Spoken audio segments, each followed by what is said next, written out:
আসসালামু আলাইকুম everyone, welcome back to my channel Mahima cooking house. আজকে আমি আপনাদের জন্য 2 ধরনের মাছের রেসিপি নিয়ে এসেছি। যারা নতুন রাঁধুনি আছেন তারা অবশ্যই একদম চটজলদি করে এই রেসিপিটি তৈরি করতে পারবেন। সো এর নাম দুটো আমি বলে দিচ্ছি। এটার নাম হচ্ছে গিয়ে পোয়া মাছ ভাজি, এটাকে অনেকে পোয়া মাছও বলে।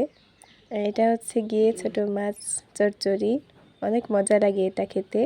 একটু পোড়া পোড়া করে তৈরি করা হয়, এটা খেতে অসম্ভব মজাদার লাগে। এই দুটোর মধ্যে যদি কখনো দুটো রেসিপি তৈরি করে থাকেন বা যে কোনো একটি, তাহলে অবশ্যই কমেন্টে জানাবেন। আর আমার রেসিপিটি দেখে যারা তৈরি করেছেন তারা অবশ্যই কমেন্টে পিকচার শেয়ার করতে পারেন। তো চলুন আমি এখন প্রথম রেসিপিটাতে চলে যাই। এখানে আমি পোয়া মাছ ভাজি তৈরি করার জন্য এখানে আমি পোয়া মাছ দিয়ে নিয়েছি মিডিয়াম সাইজের, ভালোভাবে ধুয়ে পরিষ্কার করে। এখন এর ভেতরে লবণ, মরিচের গুঁড়ো, হলুদের গুঁড়ো দিয়ে ভালোভাবে হাত দিয়ে মাখিয়ে ফ্রাই প্যানে তেল গরম করতে দিয়েছিলাম। এর ভিতরে একটা একটা করে ছেড়ে দিচ্ছি। মাছগুলোকে প্রথমে আমি ভেজে নিব। এর জন্য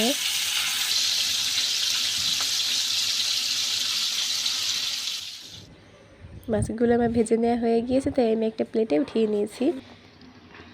এখন ওই ফ্রাই প্যানে সামান্য একটু তেল দিয়েছি, সাথে আমি এখানে পেঁয়াজ কুচি এবং কাঁচামরিচ মাঝখান থেকে চিড়ে নিয়েছি, সেটা দিয়ে দিয়েছি। এর ভেতরে আমি রসুন বাটা দিয়ে দিয়েছি 5 চামচ পরিমাণ, আর পানি দিয়েছি সামান্য, লবণ দিয়েছি স্বাদ মতো।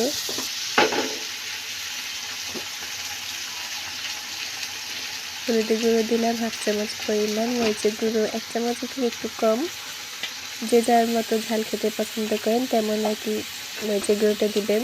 এখন টমেটো কুচি করে নিয়েছিলাম একটা, সেটা আমি দিয়ে ভালোভাবে মশলাটাকে কষিয়ে নিচ্ছি।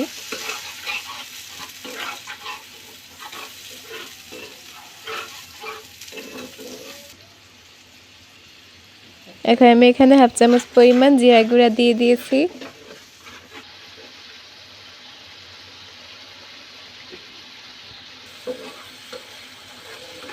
এটা আস্তে আস্তে মশলাটা কষানো হয়ে গেছে। এখন এর ভেতরে আমি পরিমাণ মতো পানি দিয়ে দিয়েছি।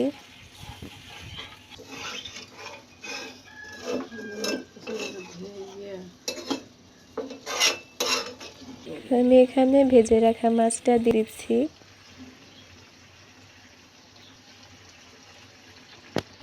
রেসিপিটি কিন্তু আপনারা অবশ্যই একবার তৈরি করে দেখবেন, গরম ভাতের সাথে কিন্তু একদম জমে যাবে এই রেসিপিটা।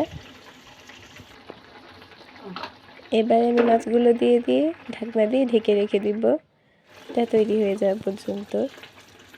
মাঝে মাঝে একটু ঢাকনা উঠিয়ে উল্টে পাল্টে নেড়েচেড়েও দিতে হবে। এই পর্যায়ে আমি এখানে ঢাকনাটা উঠিয়ে কাঁচামরিচ দিয়ে দিলাম 3টা, জাস্ট একটু ফ্লেভারের জন্য। আর ধনেপাতা দিয়েছি, এখানে ধনেপাতা কুচি করে দিয়েছি, উপরে ছিটিয়ে দিয়েছি আর কি। এখন ঢাকনা দিয়ে ঢেকে কিছুক্ষণ পর একটু হালকা নেড়েচেড়ে দিয়েছি। এই তো আমার রান্নাটা হয়ে গেছে।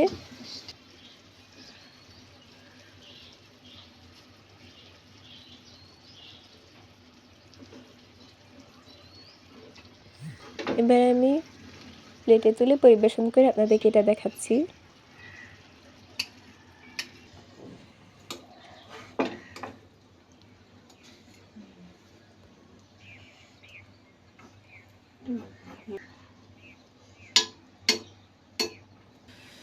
রেসিপিটা কিন্তু একদম গরম ভাতের সাথে একদম জমে যাবে। আপনারা একবার এটা ট্রাই করে দেখবেন বাসায়, খেতে কিন্তু এটা অসম্ভব মজার লাগে।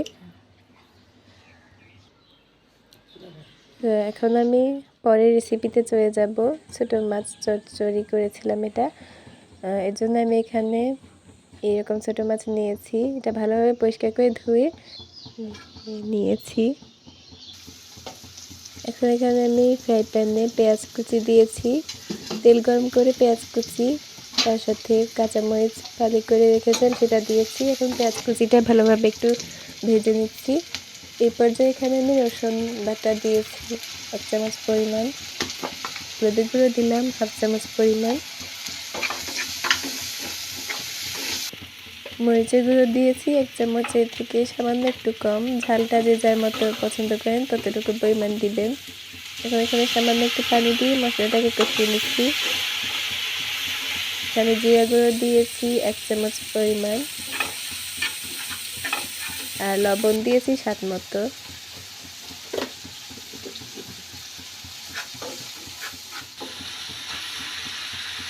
মশলাটা কষিয়ে নিয়ে এই পর্যায়ে আমি এখানে মাছগুলো দিয়ে দিয়েছি।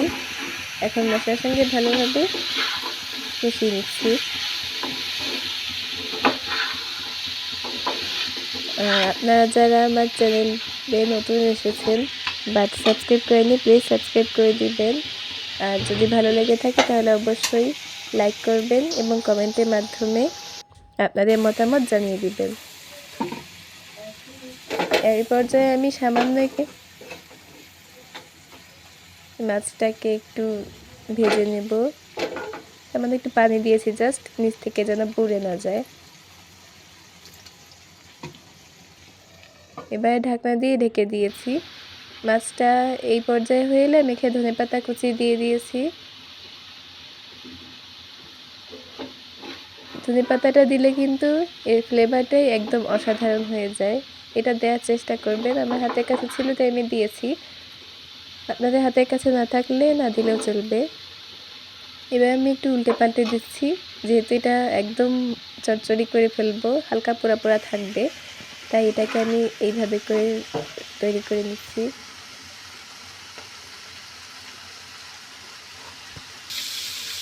এই তো আমার মাছটা চচ্চড়ি করা হয়ে এসেছে।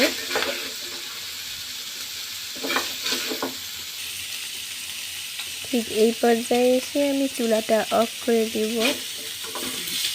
এই যে দেখতে পাচ্ছেন যেভাবে আমি করেছি, তেমন একটু পোড়া পোড়াও করেছি, এতে কিন্তু খেতে অসম্ভব মজাদার লাগে। এবার আমি এটা পরিবেশন করে ফেলবো। এই তো দেখতেই পাচ্ছেন কতটা সুন্দর হয়েছে। এটা কিন্তু ভাতে, গরম গরম ভাতে খেতে অসম্ভব মজাদার লাগে। প্লিজ আপনারা একবার বাসায় ট্রাই করে দেখবেন কেমন হয়েছে। আর আপনাদের জন্য আমি এত কষ্ট করে ভিডিও বানাই, আপনারা প্লিজ একটি সাবস্ক্রাইব করে দিবেন। যারা আগে করেছেন সাবস্ক্রাইব তাদেরকে অসম্ভব ধন্যবাদ। আর যারা আমার পেজ থেকে আমার ভিডিওটি দেখছেন তারা অবশ্যই একটি লাইক দিয়ে দিবেন পেজে এবং ফলো করে রাখবেন। সো এই দুটো রেসিপি আপনাদের কাছে কেমন লাগলো অবশ্যই কমেন্টে জানাবেন। আর যদি তৈরি করে থাকেন তাহলে অবশ্যই পিকচার শেয়ার করতে পারেন। সো আজকে আর এত কথা বাড়াবো না। সবাই ভালো থাকবেন, সুস্থ থাকবেন, সবাই নিজেদের খেয়াল রাখবেন। সবাইকে আজকের মতো এখানে বিদায় জানিয়ে এখানেই বিদায় নিচ্ছি। সবাই থাকবেন, ধন্যবাদ। আসসালামু আলাইকুম সবাইকে।